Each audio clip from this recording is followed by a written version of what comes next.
যাচ্ছে না।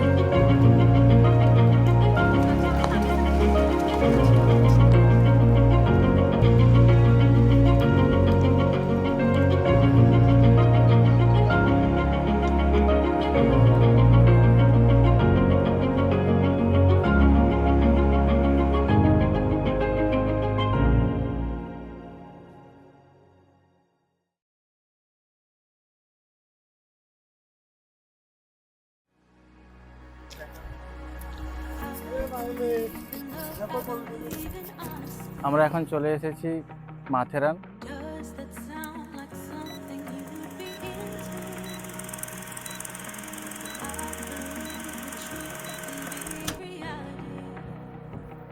আমার মতো অনেকেই জানে না মাথেরান কোথায়, কিভাবে যেতে হবে। আমিও জানতাম না। আমার এক বন্ধু যে মুম্বাইতে থাকে তার মুখে শোনা এই মাথেরানের সম্পর্কে। একসাথে একই জায়গায় আপনি অনেক কিছু দেখতে পারবেন আপনি waterfall, horse riding, fog forest, cloud hill, toy train, এছাড়াও এক্সপিরিয়েন্স করতে পারবেন ট্রেকিং এর। হঠাৎ করে প্ল্যান হওয়ার জন্য আমি অনেক কিছু ডিফিকাল্টি ফেস করেছি। তো আমি সেই ডিফিকাল্টিগুলোর সলিউশন আপনাদেরকে বলবো যে এই ডিফিকাল্টিগুলোর মধ্যে পড়লে আপনারা কিভাবে এখান থেকে ওভারকাম করবেন। সাথে সাথে এটাও বলবো কিভাবে যেতে হবে, কত টাকা খরচ, কোথায় স্টে করবেন, হোটেলের প্রাইস কত, এবং কিভাবে প্ল্যানের শিডিউল বানালে আপনারা একদিনে সব কিছুই কভার করতে পারবেন। মাথেরান যাওয়ার জন্য আপনাকে মুম্বাই যেতে হবে, এবং মুম্বাই যাওয়ার জন্য দুটি অপশান, এক ফ্লাইট আর এক ট্রেন। যদি আপনি কলকাতা থেকে আসেন, কলকাতা থেকে আসার উপায় দুটি, এক শালিমার থেকে, এক হাওড়া থেকে। যদি শালিমার থেকে ট্রেন ধরেন, ট্রেনটি এলটিডি পর্যন্ত যায়। যদি হাওড়া থেকে ধরেন তাহলে ট্রেনটি সিএসটিএম পর্যন্ত যায়। আপনি এলটিটি নামুন বা সিএসটিএম নামুন, আপনাকে মুম্বাই পৌঁছানোর পর ওইখান থেকে আপনাকে নেরাল জাংশন আসতেই হবে। এখান থেকে আগে টয় ট্রেন ছাড়তো ডাইরেক্ট মাথেরান গেট পর্যন্ত যাওয়ার জন্য। এখন আর চলে না, তাই এখন গাড়ির সার্ভিস রয়েছে। স্টেশনের বাইরেই গাড়ির স্ট্যান্ড রয়েছে, সেখান থেকে অনেক গাড়ি শেয়ারে 100 টাকা করে নেয়। সেই গাড়ি শেয়ারিং করে আপনারা মাথেরান গেট পর্যন্ত পৌঁছতে পারবেন। নিরুলা জাংশন থেকে যখন মাথেরান গেট এই 10 কিলোমিটার আপনি সাফার করবেন গাড়িতে, তখন দেখতে পাবেন প্রকৃতির একটা আলাদাই ভিউ। আপনারা যদি প্রাইভেট কার করেও আসেন, মুম্বাই থেকে হোক বা মুম্বাই দূরে পুনে বা অন্য শহর থেকেও আপনারা আসেন, তো মাথারেন ঢোকার আগে গেটের কাছে পার্কিং লট আছে, এখানে আপনারা বাইক, কার সবই পার্কিং করতে পারেন। তার আলাদা আলাদা রেট, এবং সেই রেট অনুযায়ী এরা এখানে পার্কিং করার সুযোগ রয়েছে। মাথারেনে এন্ট্রি করার জন্য পার পার্সন 50 রুপিস এবং চাইল্ড 25 রুপিস করে টিকিট কাউন্টার থেকে টিকিট কাটতে হবে। গেটে এন্ট্রি করার পর আপনাদের প্রথমে যেতে হবে মাথেরান মার্কেট, কারণ এই মাথেরান মার্কেট থেকেই বিভিন্ন দিকে রাস্তা চলে গিয়েছে বিভিন্ন পয়েন্টে। তাই আপনাদের সবার প্রথমে যেতে হবে মাথেরান মার্কেট। আর এই মাথেরান মার্কেট যেতে হলে তিনটি ভাবে যাওয়া যায়, এক হচ্ছে টয় ট্রেন করে, এক হচ্ছে ঘোড়ায় করে। এরা এখানে নতুন আরেকটি সার্ভিস শুরু করেছে, সেটি হচ্ছে অটোতে করে যেতে হলে আপনাদের 35 রুপিস পার হেড লাগবে। এবং যদি আপনারা ঘোড়া চুজ করেন তাহলে 400 থেকে এখানে 1000 টাকার মতন লাগে। প্লাস আপনারা যদি ট্রেনে যান তাহলে পার হেড 35 রুপিস, এবং যদি ফার্স্ট ক্লাস কামরা বুক করেন তাহলে পার হেড 350 রুপিস করে লাগে।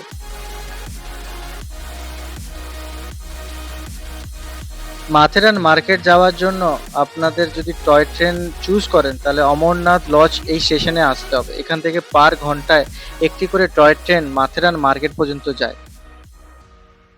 3 মিনিটের জন্য ট্রেন ফেল করে গেছি, তাই জন্য এখন যেমন তোমরা দেখতে পাচ্ছ ট্রেন লাইনের ট্র্যাক, এই ট্র্যাকের মধ্যে থেকে আমরা হেঁটে হেঁটে যাচ্ছি মাথেরান যে মেন ভিউ পয়েন্ট, সেই ভিউ পয়েন্টে পৌঁছানোর জন্য।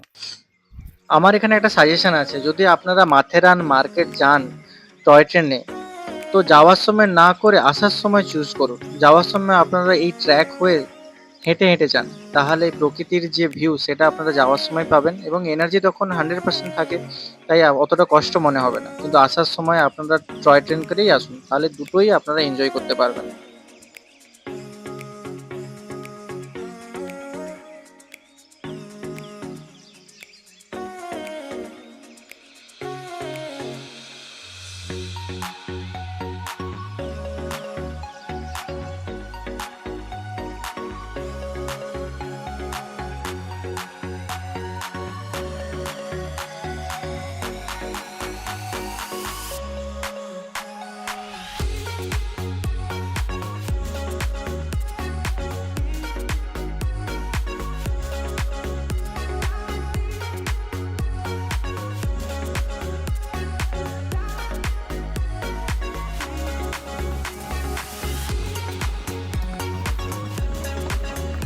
30 মিনিট হাঁটার পর আমরা চলে এসেছি মাথেরান মার্কেট। এই মাথেরান মার্কেটে রয়েছে প্রচুর দোকান, রিসোর্ট, হোটেল, অনেক কিছুই রয়েছে।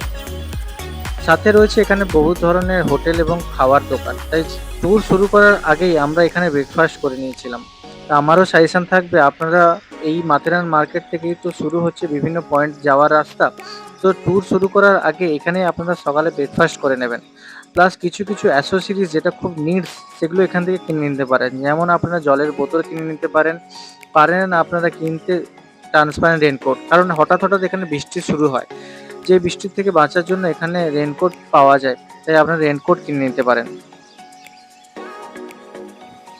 মাথেরান মার্কেট এবং মাথেরানের ভেতরে রয়েছে বিভিন্ন ধরনের হোটেল এবং রিসর্ট। আপনারা যদি এই রিসর্ট বা হোটেলে থেকে মাথেরানকে দেখতে চান, সেটা হবে সবথেকে বেস্ট উপায়, কারণ একদিনে পুরো মাথেরান দেখা সম্ভব নয়। মাথেরানকে পুরো পয়েন্ট কভার করতে গেলে মিনিমাম 2 দিন লাগে। তাও আমরা একদিনে কভার করেছি যেগুলো যেগুলো খুব মেন পয়েন্ট বা মেন ভিউ, খুব ভালো ভিউ, সেগুলো আমরা দেখার চেষ্টা করেছি। এই হোটেলে এবং রিসর্টে থাকতে গেলে যে প্রাইস শুরু হচ্ছে সেটা মিনিমাম 1000 থেকে 2500 পর্যন্ত চলে। তাও আপনারা গুগল সার্চ করে দেখবেন কোন রিসর্টে কত টাকা। আমি যতগুলো খোঁজ নিয়ে দেখলাম 1000 থেকে 2000 পড়ছে পার হেড পার নাইট রিসর্টের রেন্ট। মাথেরান মার্কেট পেরিয়ে আসার পর এই পয়েন্টটা হচ্ছে সেই পয়েন্ট যেখান থেকে প্রত্যেকটা ভিউ পয়েন্টে শুরু হচ্ছে, এবং এখান থেকেই চলে গেছে বিভিন্ন রকম ভিউ পয়েন্টের রাস্তা। বৃষ্টি পড়ছে, আমরা যাচ্ছি এখন পয়েন্টে। কি পয়েন্ট সানি? কি পয়েন্টের দিকে যাচ্ছি আমরা? চার লেক পয়েন্টের দিকে যাচ্ছি। আমাদের গাইড বন্ধু যে মুম্বাইতে থাকে, যার রুমে এসেছি ইনভিটেশনে, দেখা যাক। চার লেকে আমরা এখন যাচ্ছি, বৃষ্টি পড়ছে। মাথেরানে এটাই হচ্ছে সব থেকে বৃষ্টিতে আমরা ট্রেকিং করতে হবে। আমরা অনেক ভুল কাজ করেছি, সেটা হচ্ছে এখানে ট্রেন তো মিস করেছি। ট্রেন মিস করার জন্য কি বলে, এই সাইডে ভিউ দেখো, সবাই ট্রেন লাইন মিস করেছি। ট্রেন মিস করার জন্য আমাদের হেঁটে আসতে হয়েছে, যার জন্য আমাদের অনেক টাইম নষ্ট হয়েছে। কিছুক্ষণ বৃষ্টি হলো, আবার কিছুক্ষণ থেমে গেল, এই করে সারাদিন এরকমই চলে। আর আমি তো চাইছি যে খুব ভারী বৃষ্টি না হোক, কারণ আমরা যে মার্কেট হয় সে মার্কেট থেকে রেনকোট নিতে হয়। কিন্তু আমরা বৃষ্টি হয়নি বলে রেনকোট নিয়ে কিছুই চলে এসেছি, কিন্তু হঠাৎ করে আবার বৃষ্টি শুরু হয়ে গেছে। তো এই পয়েন্টে সবসময় ফগি অ্যান্ড বৃষ্টি সবসময় পাবেন। তো যাই হোক, এখন আমরা বলে হেঁটে যাচ্ছি। আমরা তো চাইছি যে খুব বৃষ্টি হোক, কিন্তু রেনকোট নিয়ে আসেনি। দেখা যাক সানসেট পয়েন্টে গিয়ে কী দেখা যায়।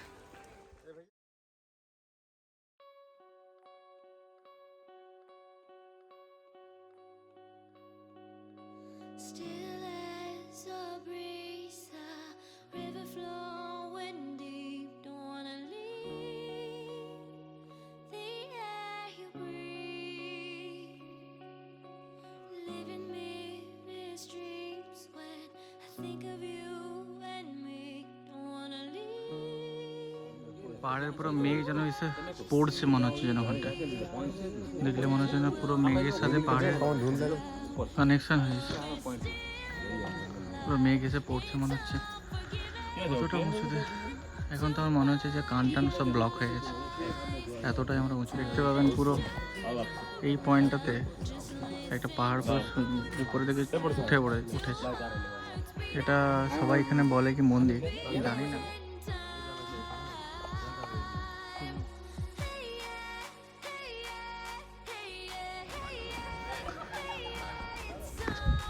বৃষ্টিতে আমরা একটু দাঁড়িয়ে গেছিলাম, আবার এখন যাচ্ছি সাইলেন্ট পয়েন্ট, কিন্তু এখানে তো খুবই কথা হচ্ছে।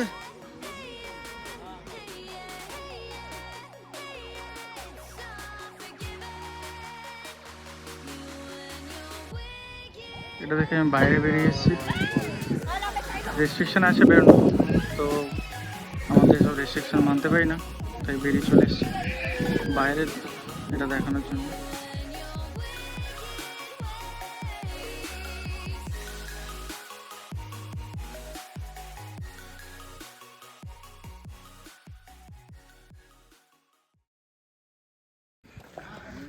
এটা পুরো ট্রেকিংয়ে পুরো টিল দম ফুলে যাচ্ছে, কিন্তু ভালো লাগছে। কষ্ট তো করতেই হবে ট্রেকিংয়ে। কত কিলোমিটার এটা জানি?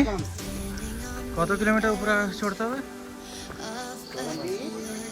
এখনো 2 কিলোমিটার চলতে হবে এরকম টিল দিয়ে। একটা কি পয়েন্ট পাবো আমরা? ইকো পয়েন্ট পাবো। Honeymoon point, echo point. কিন্তু এই কাপলরা কি पहुंचते पारबे यदि घोड़ा ना থাকে? स्टैचू कौन बनाया है? जो प्रोफेशनल ट्रैकर्स वगैरह थे ना, हाँ हाँ, उन्हें रैपलिंग करके रखा हो स्टैचू। अच्छा अच्छा। এই পুরা টপটা পুরো ধোঁয়ায় ভর্তি। মনে হয় মেঘ, তো এখন মেঘ আছে তাই জন্য দেখা যাবে না, ওখানে ওয়েট করতে হবে। আর বৃষ্টি হতে পারে। Find our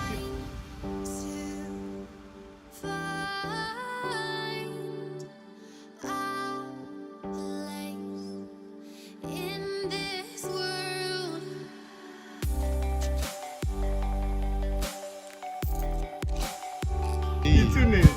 পুরো একটু বলতে বলতে 5 মিনিটের মধ্যে পুরো বৃষ্টি, আর আমরা বৃষ্টিতে 3 জন মিলে বসে রয়েছি ভেতরে। পুরো চারিদিকে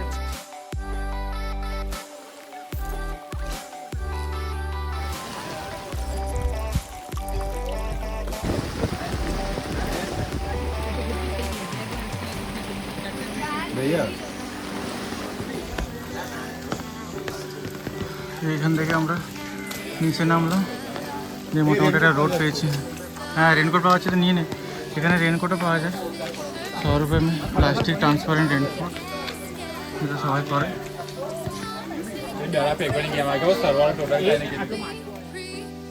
এই কাপাল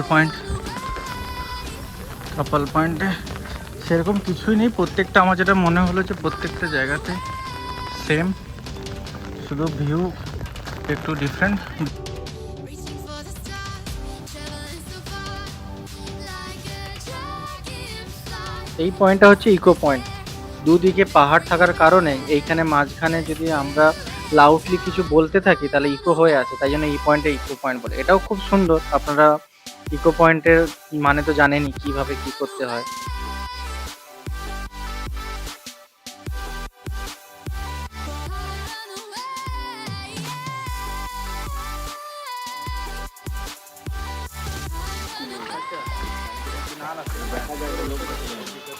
সামনে দেখ পুরো কুয়াশা একদম ভর্তি, সামনে দেখাই যাচ্ছে না যে সামনে কি আছে।